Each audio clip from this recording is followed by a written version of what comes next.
Promesse biblique du jour. Message sur Noël. Jean 14, verset 15 est écrit « Si vous m'aimez, gardez mes commandements ». N'avez-vous jamais remarqué le rôle du Saint-Esprit dans l'histoire de Noël? Il est intéressant de relire le récit de Noël dans la Bible afin d'en tirer des leçons importantes. Jean-Baptiste, Jean chapitre 1, versets 15 à 17. Jean lui a rendu témoignage et s'est écrié « C'est celui dont j'ai dit, celui qui vient après moi m'a précédé car il était avant moi. Et nous avons tous reçu de sa plénitude grâce pour grâce. » Le récit de Noël commence en effet avec l'annonce de la naissance de Jean-Baptiste, au sujet duquel l'ange a prophétisé à son père. Dans Luc chapitre 1 verset 15, il sera rempli de l'Esprit Saint. Qu'est-ce que ça a voulu dire dans la vie de Jean-Baptiste? Il sera grand devant le Seigneur. Les chrétiens ne sont pas considérés d'habitude comme grands par le monde. Les chrétiens remplis du Saint-Esprit ne sont même pas considérés parfois comme grands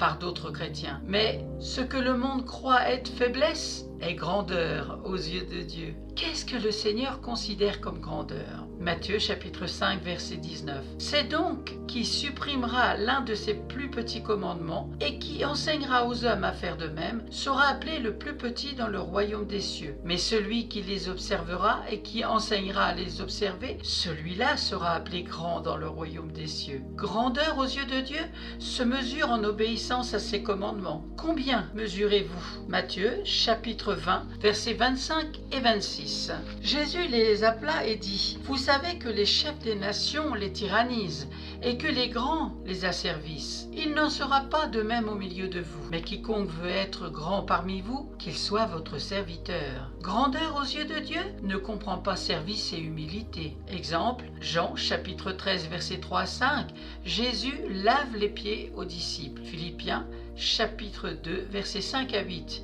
Il ne boira ni vin ni liqueur enivrante, encore un signe de la plénitude du Saint-Esprit, la sainteté. Jean-Baptiste était vraisemblablement nazaréen comme Samson. Alors, l'alcool lui était défendu. Nous n'avons pas tous l'appel nazaréen, mais tous nous sommes appelés à la sainteté. Un chrétien est saint. Ce n'est pas seulement un titre, mais plutôt une description de sa façon de vivre. Il ramènera plusieurs des fils d'Israël au Seigneur. Les chrétiens remplis du Saint-Esprit témoignent du Seigneur.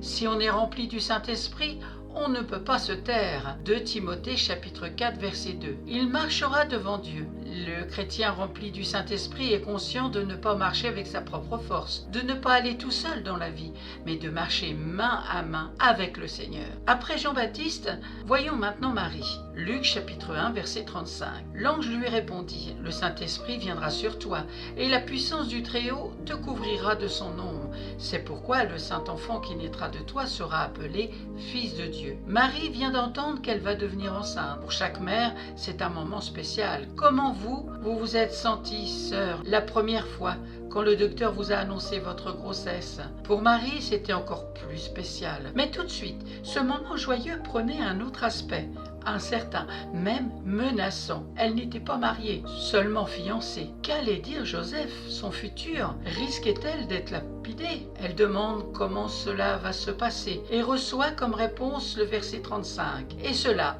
se passait aussi. Matthieu chapitre 1 verset 18. Comment auriez-vous réagi? Quelle était sa réaction? Tout l'avenir du monde entier dépend de sa réaction de cette jeune femme.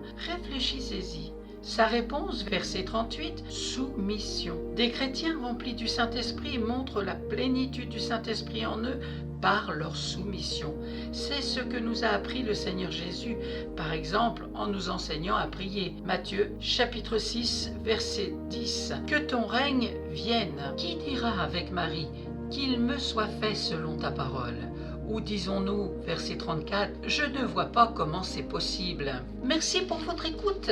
Merci d'avoir pris du temps pour écouter la parole de Dieu dans Promesse biblique du jour. Aujourd'hui, le message sur Noël. N'avez-vous jamais remarqué le rôle du Saint-Esprit dans l'histoire de Noël? Il est intéressant de relire le récit de Noël dans la Bible afin d'en tirer des leçons importantes.